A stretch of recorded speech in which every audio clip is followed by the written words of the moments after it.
Hi everyone, it's Cards by Rachel here for the Stamp Stop with a card making tutorial using the Sassy Club products. Here you can see we're using this Lasagne stamp set. We're also going to use the candy basket and the candy basket shaker add-on to create a card. At the top right you can see the card I previously made with this Lasagne stamp set, and that time I turned it into a Valentine's card, which I think is so fun. It's a bit different than the hearts and the pink that we're used to for Valentine's cards. I had so much fun creating that one. I started by cutting a piece of white cardstock at 4¼ by 5½ inches, and I just lined up some non-sticky tape to make my ground, and I just used 2 different colors of ink and just smoothed them over the paper basically to create a bit of that wood texture.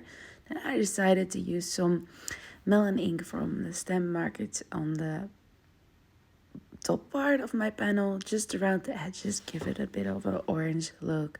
And I've got out my frame, my shaker frame for my candy bucket, and I used apple from the stamp market to give it a nice bright and green color. And I'm gonna do the same with the back panel for that.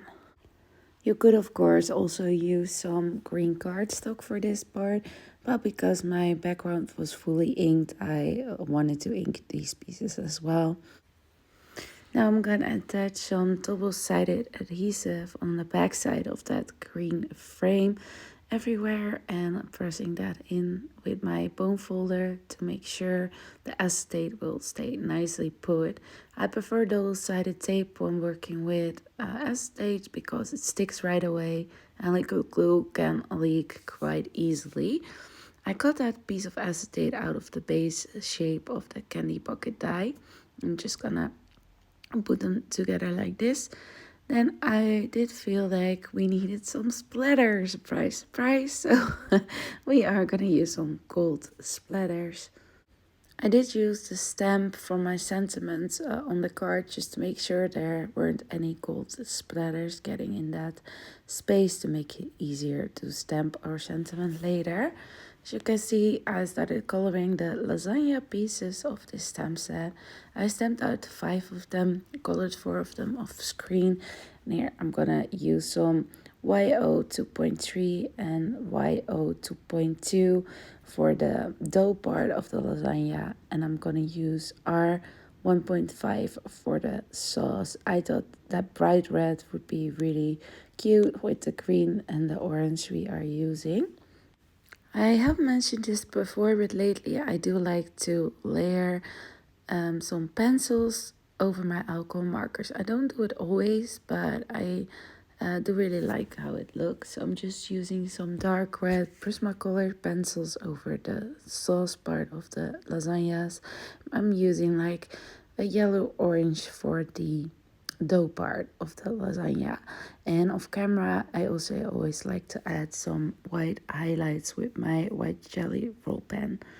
Here you can see I'm using my colorless blender pencil to even out the blend basically.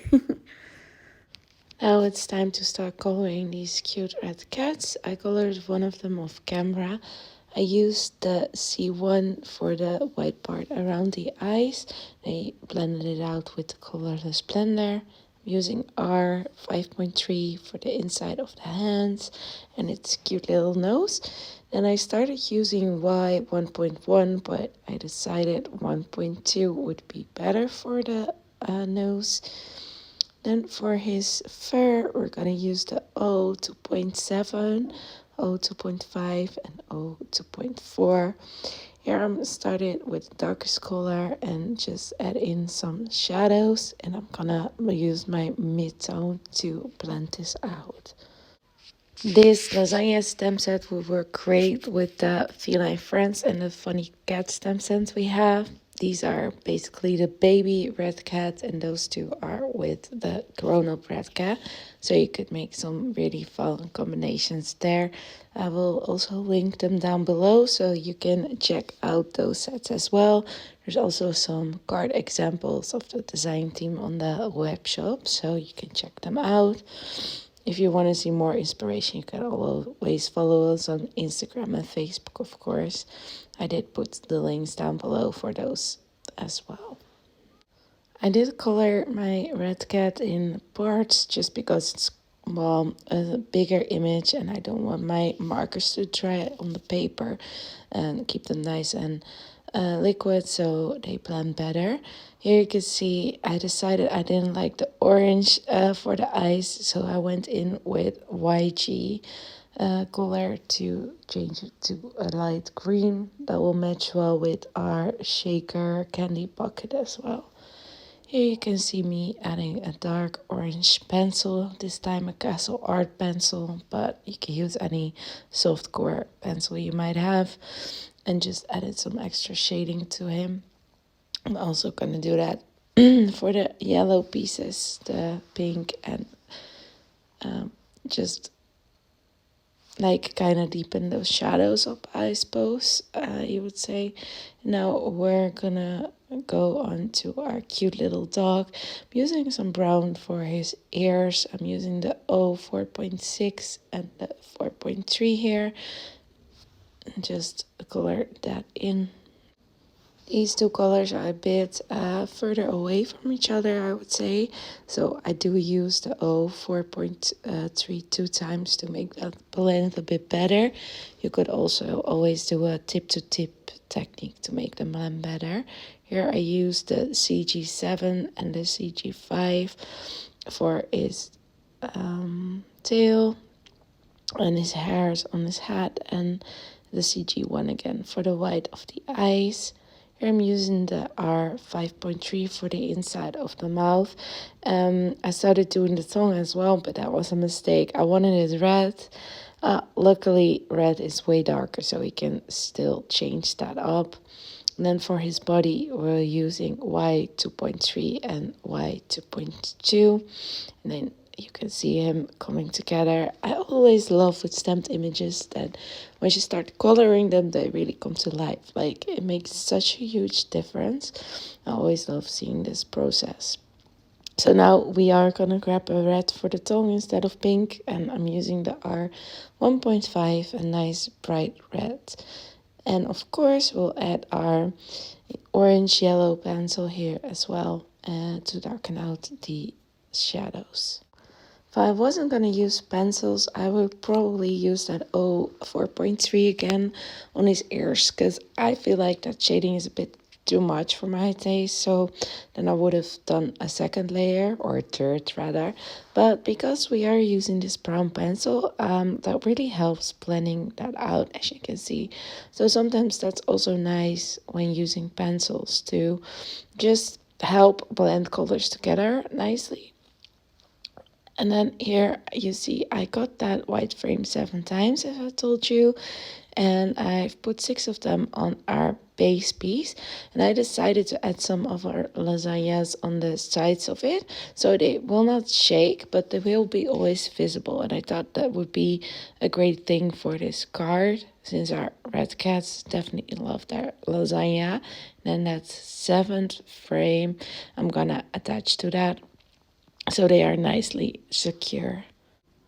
Then it is time to put our sequins in. I use some red, green, yellow, and orange sequins that I have in my stash. And then we are gonna attach our frame with the acetate piece in it, the green one, and that will just be nice and closed off. I'm using some liquid glue, just a little bit, so it doesn't slip through the acetate and will be visible, but it does help to make it extra secure to adhere both adhesives. And then I realized, whoops, I wanted the red cats inside the shaker, candy bucket shaker, and not on top. So luckily I was still able to break that loose and just stuff them in there.